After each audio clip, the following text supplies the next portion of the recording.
글로벌 뉴스를 전해드리는 외신 인사이드입니다. 최근 들어서 비트코인 가격이 금값을 뛰어넘었다 그러죠.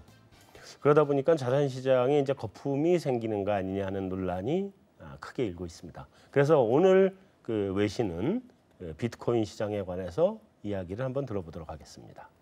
박지원 리포터, 얘기 전해주세요. 네, 이 랜섬웨어인 워너크라이가 전 세계를 휩쓴 가운데 해커들이 컴퓨터 파일의 몸값으로 비트코인을 요구하면서 그 배경에 관심이 쏠리고 있습니다. 전 세계 150여 개국 약 20만 대의 컴퓨터가 감염되는 이 엄청난 피해 규모에 비해서 해커들이 얻어들인 수익은 약 5만 달러 정도에 불과한 것으로 집계됐는데요. 그 이유는 아직까지 일반인들에게 비트코인을 통한 거래가 익숙하지 않기 때문이라는 분석입니다. 오늘은 이번 랜섬웨어 사태와 함께 비트코인에 관한 내용 짚어보려고 합니다. CNBC의 기사로 함께 확인해 보시죠.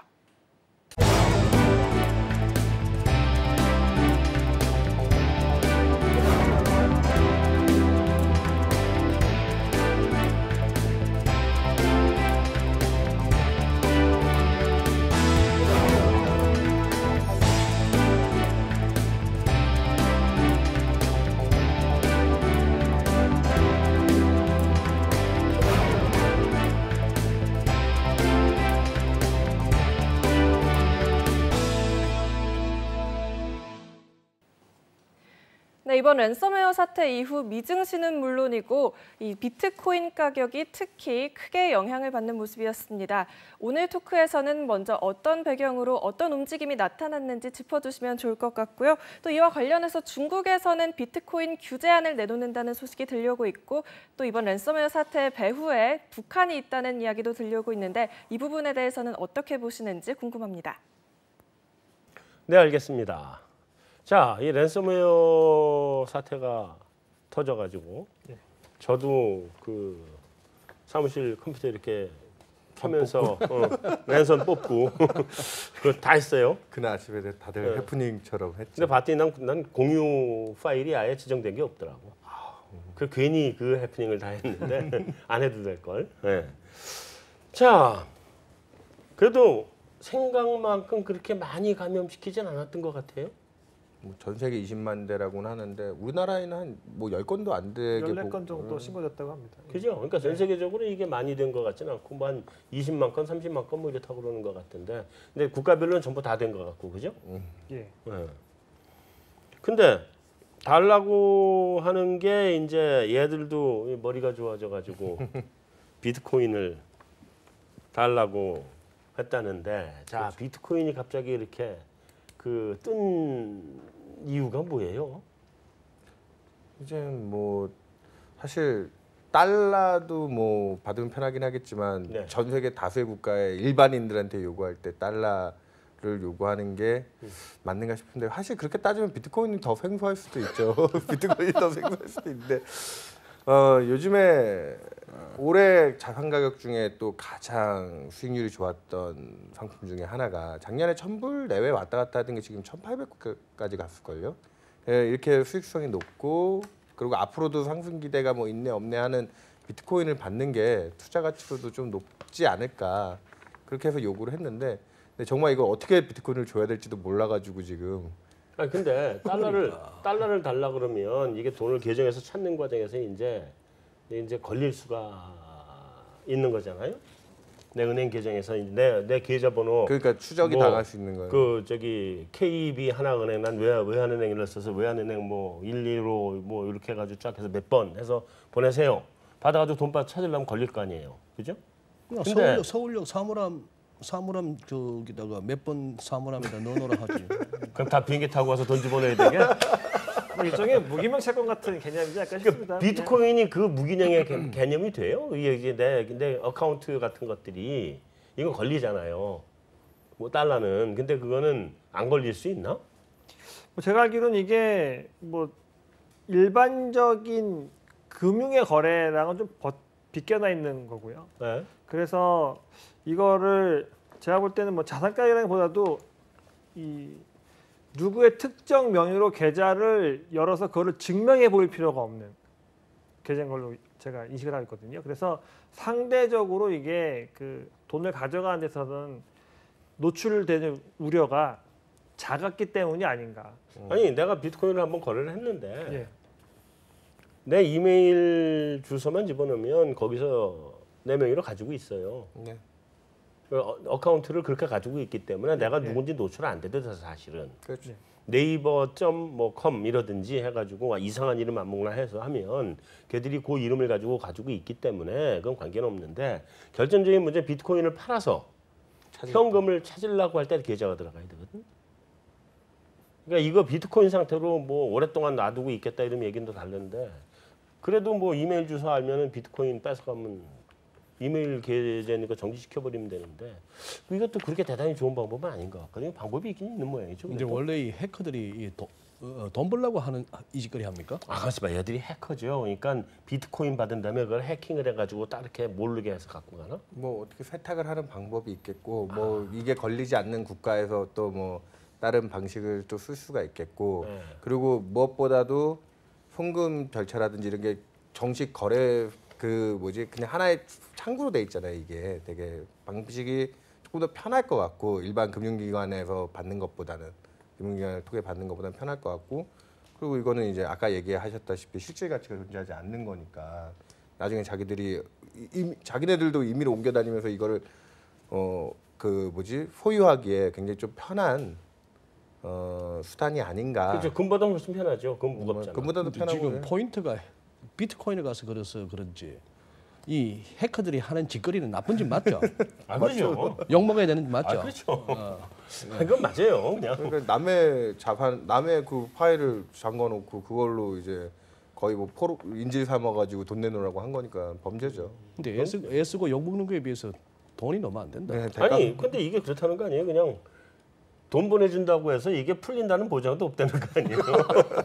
뭐 유괴랑 똑같죠. 못 들어요. 그렇구나. 내그 지적 재산이 유괴 당한 거죠 지금. 뭐 인질과 협상하지 않는다는 게 보통 뭐 인질범과 협상하지 않는다는 건데 인질을 뭐 컴퓨터 잡아놨는데 어떻게 할 거냐에 대한 건데 뭐 기사에서 보신 것처럼 또 소장님 말씀하신 것처럼 실제로 돈벌이는 제대로 안 됐는데 네. 어찌 보면 이 활용도가 좀 떨어지는 뭐 보유하는 쉽지만 활용도가 떨어지는 걸 달라고 한 걸 보면 이 해커들이 정말 이 돈벌이가 목적이었는지 그 외에 뭐 존재를 알리려는 게 목적이었는지 뭐 저는 개인적으로 이 기사 보면서 그것도 좀 궁금했습니다. 얘들이 왜 이랬을까? 아니 상징성이 있는 것 같아요. 해커니까 자기네들이 이 전작 쪽에 이제 그 뭐지 이런 걸로 이제 이름을 날리고 악명을 떨치는 사람들인데 그에 대한 대가도 전자적으로 치러가지고 자기네들이 우리는 이쪽 세계에서 모든 걸 다 해결한다. 해결하고 통제한다. 어. 그런 상징성이 있지 않았나 싶은데요, 비트코인이. 그리고 비트코인이 그러니까 작년부터 굉장히 이슈가 되고 세계 지하 경제의 이 활성화에 굉장히 또 많은 역할을 했다라고 지금 얘기가 되고 있어서 중국하고 인도 쪽에 특히나 인도는 이번에 화폐 개혁하면서 이 비트코인 가격 올라갈 때 굉장히 큰 역할을 했다고 하거든요, 사실은. 그렇죠. 근데 이제 그 우리가 좀 순서를 바꿔서 얘기를 해보면 간단하게 하면 비트코인 가지고 그 우리 속칭 시쳇말로 환치기 하는 거 아니에요? 환치기라고 그러잖아요. 그러니까 내가 뭐 예를 들면 중국에 위안을 보내야 되는데 이게 내 보낼 수 있는 한도가 넘었든지 뭐었든지 이런 문제가 있을 때 음성적으로 좀 하고 싶을 때 그때 여기서 한국에 있는 윤여삼 연구원에서 내가 돈을 1억을 주고 윤여삼 연구원이 아는 중국에 있는 친구가 내가 원하는 사람한테 돈을 어쨌든 1억 원 중국 돈을 1억 원을 준다. 이게 환치기잖아요. 그런데 그런데 이제 그걸 비트코인으로 간단하게 비트코인으로 버리면 끝이잖아요. 이거는 그냥 환치기거든요. 그러니까 외화의 밀반출에 가장 좋은 유용한 수단이 지금 비트코인 아니에요. 금보다도 더 편하게. 금은 들고 가야 되는데 이거는 내 이메일 계정만 갖고 가면 되는데 전 세계 어디든지 통용이 되고. 이게 지금 비트코인이 약간 그런 뭐라고 할까 이게 통제라든지 컨트롤 부분에서 좀 많이 취약한 벗어나 있는 거. 예, 많이 취약한 부분이 있죠. 이게 그러니까 이게 하나의 무슨 원자재 같이 상품처럼 실체는 없지만 그렇게 해서 지금 가치가 저렇게 요동을 치고 있고 뭐 그렇기 때문에 뭐 조금은 독특한 투자 자산이라는 점에서 그 해킹범들도 이거 받아놓고 자기네들이 이제 조용해질 때까지 잘 갖고 있을 때 얘 가치가 올라가면 그런 부분도 또 투자 가치도 생각하고 달라고 한 거 아닐까요? 근데 난 이 해킹범들이 좀 머리가 나빴다고 생각해. 랜섬웨어 가지고 전 세계를 해킹해서 비트코인을 받는 것보다 비트코인 거래소를 해킹하는 게 나아. 근데 이 프로그램이 일본이 한번 해킹 당했잖아요. 그 정도 머리로 그 정도 기술로 뭔 이렇게 어려운 짓을 하느냐. 일본이 한번 당했잖아요. 일본 거래소가요. 그잖아요. 뭐 그랬다고 하더라고요. 그러니까 난 머리가 나빴다고 생각해. 어쨌든 간에 이런 비트코인을 가지고 외화 밀반출의 수단으로 사용을 한다거나 이런 것들은 선진국은 밀반출이 없잖아요. 그냥 내가 미국 사람이 달러 그냥 가지고 나가서 돈 써야 되겠다 할 때 신고하고 나가면 되고 미국을 벗어나서 뭐 어디 유럽에 가서 비즈니스를 하고 싶다 그러면 신고하고 돈 그냥 보내버리면 되니까 우리나라만 해도 이제 달러 밀반출 이게 문제가 별로 없잖아요. 그게 물론 뭐 일부 있을지 모르겠지만 근데 그것 때문에 중국이 문제가 된 것 같아요. 중국은 밀반출을 많이 해야 되는 것 같아서 규제 방안이 나온다며요. 뭐 기본적으로 중국이 과거 짧게는 2년 길게는 3년 동안 계속 자금이 유출되는 상황이었기 때문에 그걸 좀 정책적으로 틀어막고자 했던 게 워낙 강경한 드라이브 걸었었던 거고요. 네. 이제 중국 내부적으로도 말씀하셨던 것처럼 비트코인이 거래가 활성화되면서 이 금융시장 또 화폐시장을 시끄럽게 만든다는 차원에서 불거지다 보니까 중국 내부적으로도 비트코인 거래를 좀 막아야 되겠다라는 강경한 이 이야기들이 많이 나왔습니다. 그러니까 결과적으로 말씀하셨던 것처럼 돈이 부지부식간에 밖으로 나가는 것들이 이 비트코인으로 인해서 생겨날 수도 있다는 우려, 그리고 또 내부적으로도 금융시장이 비트코인 들어와서 좀 이 불안정해진다. 정부가 도대체 감시를 할 수가 없구나에 대한 기분 나쁨, 뭐 이런 것들이 동시에 작용하면서 이 랜섬웨어가 있기 전부터 중국은 이제 비트코인의 거래를 좀 막겠다라는 걸 취했으니까요. 아마 이번 이런 이벤트가 생겼기 때문에 뭐 더 강한 목소리가 나오지 않을까라고 생각합니다. 다만 그러면 비트코인 가격이 좀 떨어질 거라 생각했었는데 뭐 아직은 뭐 비트코인 자체는 영향이 없었기 때문에 중국의 뭐 입김은 크지 않은 것 같다. 그 음성적으로 하는 거 안 걸리게 하는 게 제일 핵심인데 그래서 지금 아까 얘기했듯이 중국 정부가 규제한다고 해도 생각보다는 타격이 크지 않은 것 같아요. 근데 그 뭐 중국 내에서 지금 거래소에서 비트코인 인출 중지 네. 한 거 아니에요? 근데 중국 내 거래소에서 인출 중지가 의미가 있어요? 어차피 중국 내에서 비트코인 인출하려고 그러는 게 아니라 중국에서 사가지고 미국 가서 인출하려고 그러는 거 아니에요? 그게? 뭐 그렇죠. 근데 하지만 뭐 중국이 미국 가서 인출하지 못하게 할 수는 없으니까. 그러니까 근데 중국 내에서 인출 중지는 의미가 없는 거 아니냐는 거죠. 그래서 중국에서 비트코인 사서 미국 가서 인출을 해가지고 외화를 밀반출하는 건데. 그러니까 사지를 못하게 해야 된다는 거예요. 뭐 그런 거든지 아예 거래소를 막아버리든지. 뭐 그쪽으로 이야기가 나올 수 있다는 거죠. 아예 거래 자체를 중국 내에서 중국인들이 비트코인을 매매 못하게 할 수도 있다. 뭐 이런 이야기가 나왔습니다. 그럼 중국 비트코인 거래소 문 닫네? 뭐 중국이니까. 이번 기재조치가 아직 나오진 않은 거죠? 아직 특별히 나왔다라는 것까지는 접하지 못했습니다. 기재조치를 만들어내겠다는 기사까지는 이제 거기까지. 비트코인 가격 급등하는데도 중국 사람 역할 크지 않았습니까? 네, 이 사람들 뭐 좌우지간 오르고 내리는 그 원리만 알면은 막 아무데나 달라붙는 사람들인데. 그렇죠. 그리고 또 중국 사람들이 금을 좋아하잖아요. 비상금. 그렇죠. 네, 금이 비상금이란 말이에요. 근데 이게 금의 기능을 똑같이 가지고 그러니까 있으니까. 환급성과 투자성을 동시에 갖고 있는 자산이다 보니까 그리고 이게 또 아까 얘기했듯이 음성적인 거래 지금 많이 쓰였기 때문에 네. 그 검은 자금 같은 경우에는 얼마나 편의성을 가지고 지금 이걸 했느냐는 거거든요, 사실은. 인도 화폐 개혁 얘기 나오자마자 비트코인 가격이 1000불을 뚫었어요. 그러고 나서 지금 여기까지 온 거예요. 그렇죠. 인도 화폐 개혁이 또 본질적으로 문제였죠. 우리나라도 리디노미네이션 하면 난리 나겠네. 아유, 그러면 이쪽 뭐 난리 나겠죠. 근데 우리가 이제 리디노미네이션 한다 그럴 때 우리가 그렇게 음성적인 자금이 인도나 네. 이런 데서는 그렇게 많겠느냐? 그렇게까지는 우리는 아니겠죠. 이게 근데 우리나라도 후진국형이라니까. 그러니까 후진국형인데 우리나라도 숨어 있는 게 꽤 많다고 하시는 분도 있더라고요. 한국도. 마늘밭. 네. 마늘밭에 숨겨. 뭐 누군가 집에 50억 강도당했다고 뭐 기사도 나오고 그래. 그러니까요. 뭐 집마다 다 뭐 금두껍이 이렇게 하나씩 있는 거 아닌가? 자, 근데 어쨌든 간에 중국 거래소 기준으로 지금 비트코인 값이 달러 값을 금값. 금값 참아 죄송합니다. 네. 달러가 금 이렇게 자꾸 착각을 하고 그래서. 하여튼 확 줄었다 그러던데 앞으로 어떻게 돼요? 그러니까 이게 지금 그러니까 제가 알기로는 비트코인이 처음 만들어졌을 때 2000년 중반인가요? 그때 센트 단위였다고 들었었거든요. 센트 단위. 센트. 예, 1비트코인이. 센트는 지금 한 몇만 조각으로 잘라도 센트가 안 나오겠다. 그랬으니 그때 우리나라에서 일부 용역을 했던 사람이 그 뭐 미국으로 몇십 달러 정도를 비트코인으로 그때 당시에 받아가지고 지금 그냥 잃어버리고 살았는데 얼마 전에 그냥 가십 뉴스로 나왔어요. 근데 자기한테 메일이 한 통 와가지고 열어봤더니 그 비트코인이 지금 뭐 거의 몇백억대 뭐 이렇게 불어나 있다는 거예요 지금. 그 당시로 치면은 그냥 돈 10만 원. 돈 다녔는데. 돈 10만 원 그냥 잊고 살았는데 10몇 년 만에. 그 투자 가치의 무서움을 생각하면 사실은 아직도 그 잠재력을 무시할 수는 없죠. 그리고 방금 했던 그 음성 쪽에 있는 그 자금들이 들어가고 있다라는 그 증거만 해도 그 자금들이 뭐 보통 자금이겠습니까 사실.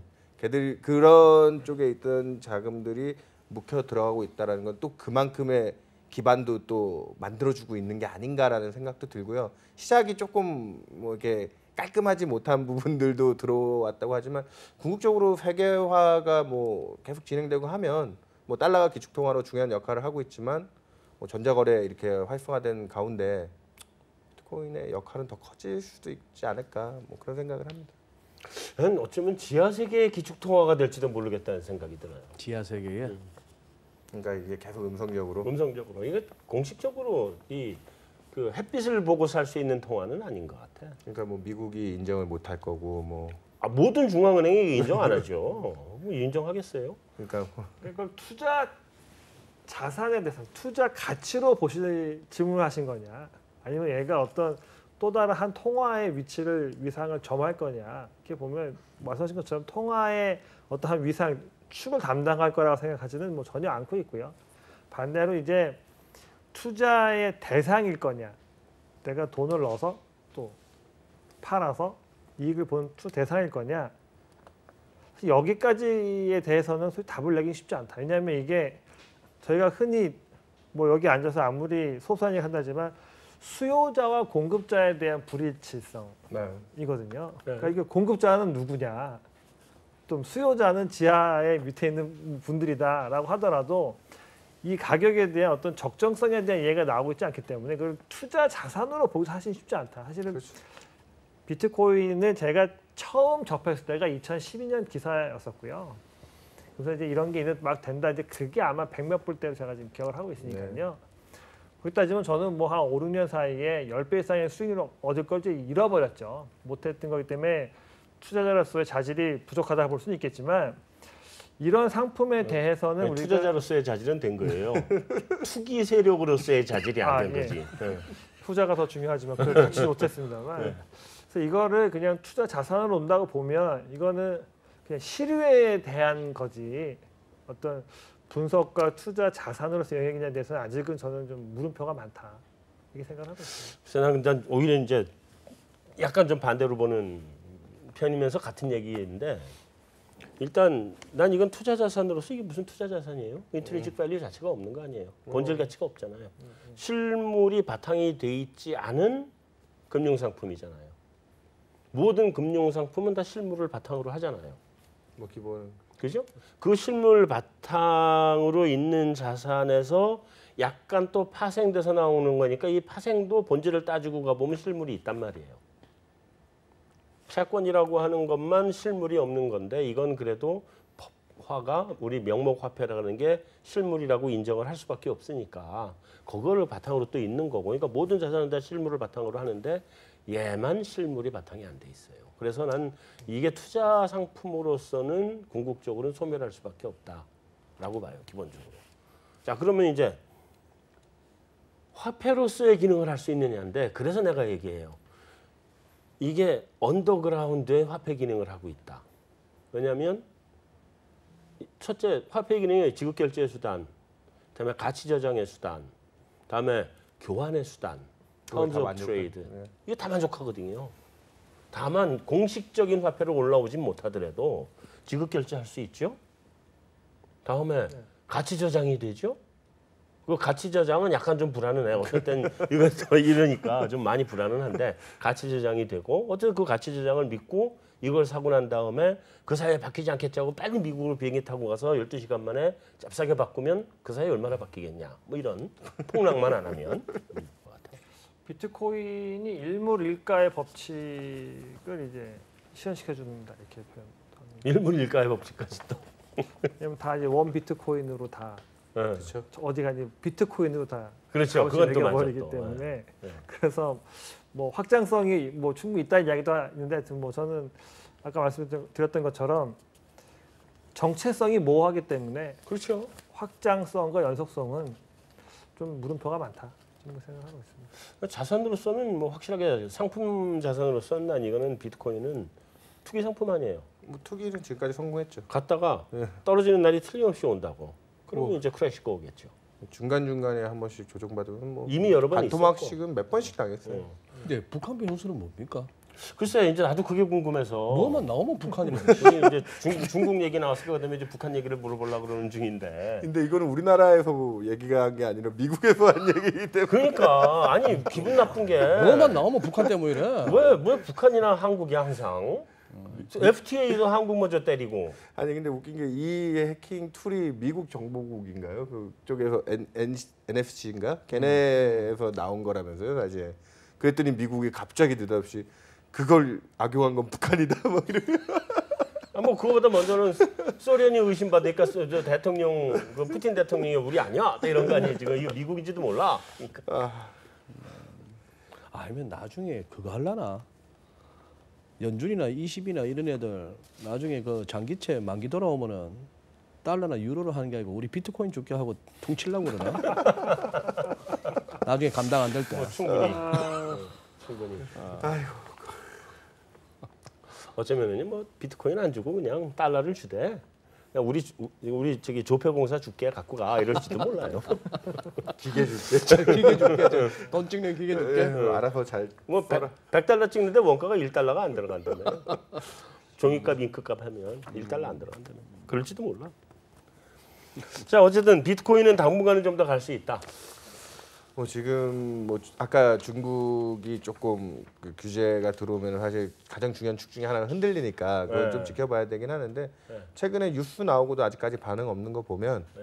뭐 기대는 아직 좀 더 유효하지 않나. 그리고 아까 얘기했던 희한하게 안전자산 대응 역할을 또 하고 있다니까요. 안전자산 대응 그러니까 역할? 금하고 같이 이렇게 대응을 해요. 그러니까 금하고 같이 보니까 그 상품에 가치가 없다고 하는데 얘가 또 이렇게 뭔가 이렇게 불안 심리가 나올 때 가치 저장 수단이 지금 돼가고 있다. 아, 예, 그러니까요. 그래서 이 비트코인이 조금 그런 부분에서는 기대치가 남아있는 뭐 그렇게 저는 부정적으로 보지는 않습니다. 이게 지금 올라온 가격을 뭐 다투하지는 않을 거라고 생각합니다. 아 근데 그게 문제더라고. 한번 돈으로 바꾸잖아요. 무조건 수수료로 3,000원을 떼. 그러니까 10,000원짜리 이런 건 의미가 없어. 3,000원을 떼버리니까 1 비트코인당 그렇게 돼요. 아니 무조건 한 거래 건수당 아 100만 원을 하든 1,000만 원을 하든 3,000원을 떼는 게 있고 뭐 이렇게 떼는 게 있어요. 그런 수수료들이 있어. 정률부터 있나 보네. 그래가지고 거기서 그거로 돈을 버니까 한 18,000원인가 파는데 3,000원 떼고 나니까. 본부장님 거의 뭐 마켓 포트폴리오 수준인데 그렇죠. 재산이 얼마씩일래? 뭐 굉장히 많아요 지금.